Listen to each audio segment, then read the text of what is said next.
Warning, this content may be disturbing to some audiences. Subscribe, if you dare. I had to try to defend a man who walked into a store with a knife demanding money. He wore no masks, just his casual clothes, and walked through every aisle. Hey everybody, welcome to ANECDOSED. People ask Reddit. Lawyers of Reddit, has any client ever made you go, how the F am I supposed to defend you? And if so, how did it go? Number 1. My client gave a textbook perfect confession to a robbery the police had no leads on. He had walked into the police station and told the front desk that he thought the cops were looking for him. He then volunteered that he had a friend robbed a gas station last week. Then, after the police arrested and warned him, right to silence etc., and after he spoke at length with counsel, not me, he repeated his confession in an audio/video statement. He wasn't forced or coerced. He hadn't been detained for an unreasonable time in cells first. They hadn't even interrogated him. But as a result of his confession, they were able to get a DNA warrant and matched him to blood swab at the scene. And the best part? The police had no idea beforehand that it was him. My client and his friend had covered part of their faces. The surveillance video was horrible quality, and they had sprayed the store clerk, a 16-year-old kid, immediately upon entering, so the kid hadn't been able to provide the police with a description beyond 2 males. And since he had no criminal record, he wasn't in the DNA database from previous crimes. He had just heard a rumor that police were investigating, and assumed they knew it was him. I had to laugh when I got the police report and read all of this. I then focused on securing him as a fair plea deal because he had no chance at an acquittal. Number 2. I'm a criminal defense guy, so I have had plenty. Most infuriating one was a guy that got busted for selling rocks to a confidential informant. The C was wired for sound and video, so the whole transaction is crystal clear. Plus the cop said his car is the one that drove up the scene, and he was stopped a couple of hours later with the buy money in his possession. Serial numbers were recorded. He had 3 prior convictions for cocaine sales. The prosecutor offered him 5, which was the mandatory minimum. He absolutely declined to even consider a plea, insisted on a jury trial, insisted on taking the stand and telling a ridiculous story about how it wasn't him in the video. There wasn't any doubt. I felt like Lionel Hutz trying to string together a closing argument with a straight face. He got 20 years. Number 3. I had a family client whose ex wasn't letting him see his kid. So we were in court with him explaining how important parenting was to him, how much he loved being a father, etc. After 45 minutes of this, the mother says, I don't know why he's saying this, he abandoned his other kids. Cue me, who has never heard him mention having other kids. Turned out, yeah, 100% abandoned them, has had no contact for years, never made any efforts. Please give your lawyers important information, especially if another party involved knows your secrets. Number 4. At a deposition, it's the questioning lawyer's responsibility to ask the right questions to get the info he or she is after, and the lawyer has to be thorough and methodical. If they neglect to ask about something, that's their problem. Those defending the witness always tell the witness not to volunteer information and to just respond to the questioning lawyer's questions. Again, don't volunteer. I had a witness come in, and we went through the whole preparation meeting where I gave her all the instructions and told her not to volunteer. Again, don't volunteer. I ask if she's reviewed anything to prepare. Nope, so that's good, you have to disclose things you've reviewed. We go through the deposition and she does fine. Questioning lawyer is done, he's packing up his stuff, the court reporter is packing up her stuff, and the lawyer is walking toward the door. Witness says, did you want to see this? And pulls out a stack of books that no one had ever asked about, she hadn't told me about, and which contained stuff that the other side was able to use. Effing dumbass. Number 5. The client who said they didn't speak English, so we had to get an interpreter. When asked questions, the client kept answering in English, and the interpreter would have to stop and ask again and then answer in the language. Long, confusing deposition, to say the least. The client spoke better English than anything. Number 6. I'm a paralegal, although I'm in IT now, but previously I was in other areas. While in court, the case before ours at the time was for theft, and was going on much longer than it should have. Defense lawyer calls for a motion to dismiss, claiming lack of evidence. Judge says he will entertain said motion after lunch, hits gavel, says court will reconvene at 1 p.m, court dismissed. Defendant stands up and says real loudly, told you I could get away with stealing that shit. He thought his case had been dismissed. Number 7.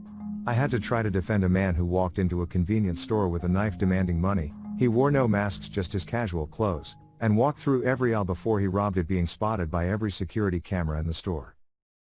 After the robbery, he ran back to the hotel he was staying at, also carrying an open backpack full of money, being seen by the hotel's security cameras in the process. He then went into his room, threw the bag on the floor and hid under a bed until police arrived. I spent a long night thinking about it before passing the case to somebody else. Because I have no idea how to defend someone who has so much evidence against them. Number 8. On 2 different occasions in the last 3 years, I have declined representation, and in each case it was someone who had been sued, was served with the papers, had completely ignored them, was defaulted, received and ignored the request that the court enter a judgment based on the default, and then ignored subpoenas and other directives relating to creditors' exams. Then it finally occurs to them that they should consult with a lawyer, far too late to do anything. My question, not spoken out loud, how in the world do you get through life? Number 9.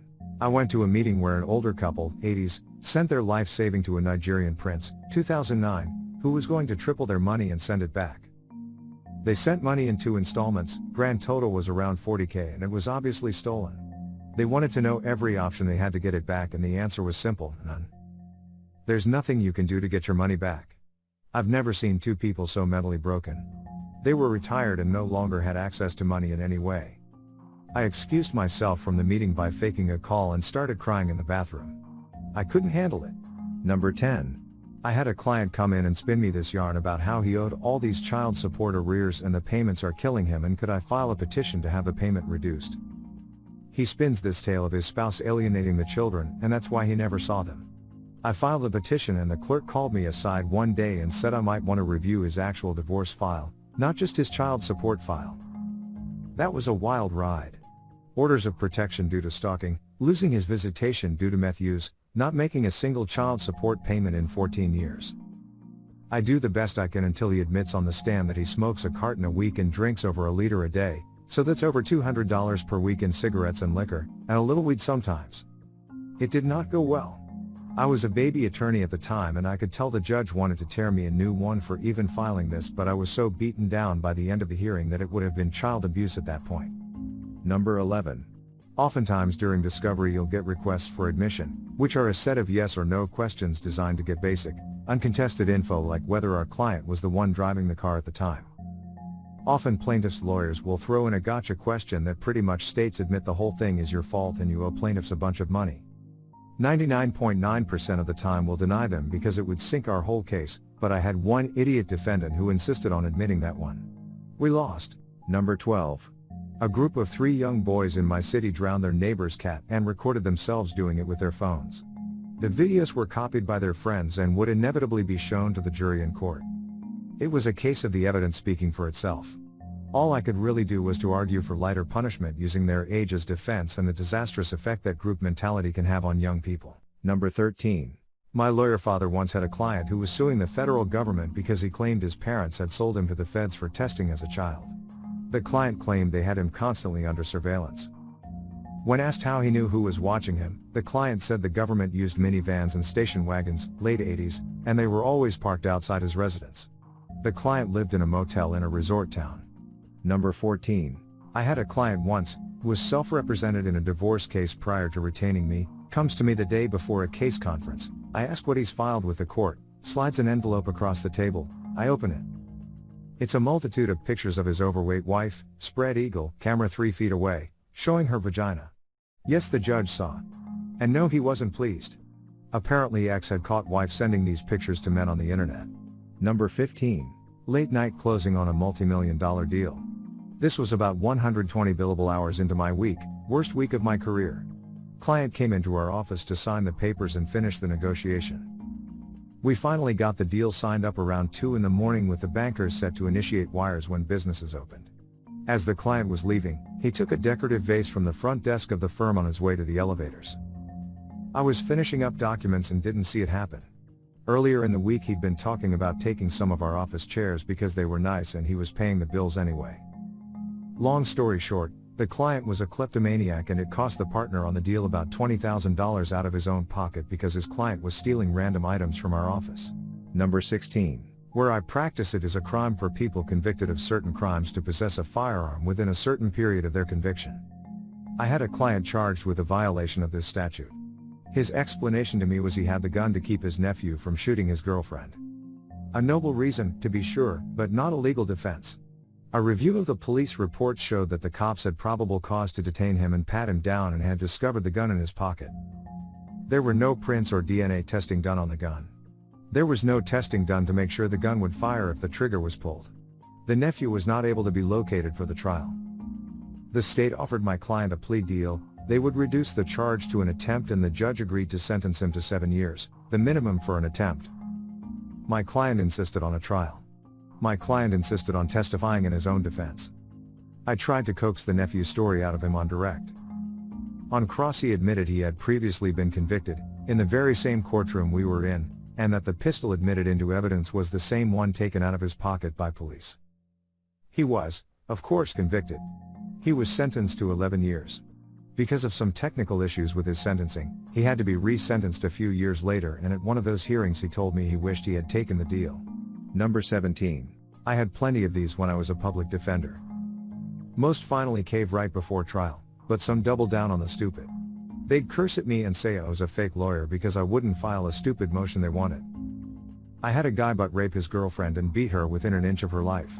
She went to the hospital where the cops showed up, got all the gruesome pictures, and a DNA sample of the semen he left in her. Dipshit rejects the deal. I got him to plead to 1 rape count. The battery counts, another rape count would be dismissed. During trial my guy vomited during his ex-girlfriend's testimony. I managed to expose some minor inconsistencies in her story. Dipshit insists on testifying despite his recent impeachable felonies. In my state it's the defendant's decision. He gets caught in a lie. During closing the prosecutor cracked him like an egg. He cried like a bitch. 5 hours later got a split verdict from the jury. Not guilty on one of the rape counts, saving him 6-30. My peers were amazed. Of course he wasn't happy. This wasn't his first violent crime. I hope his dumbass rots. He deserves it. I hope his ex can live a normal life with that psycho behind bars. Make sure to share your personal story in the comments below and have the opportunity to be featured in a future video. Also, if you like these topics, don't forget to like, subscribe, and hit the notification button to continue seeing more content like this every day. See you next time.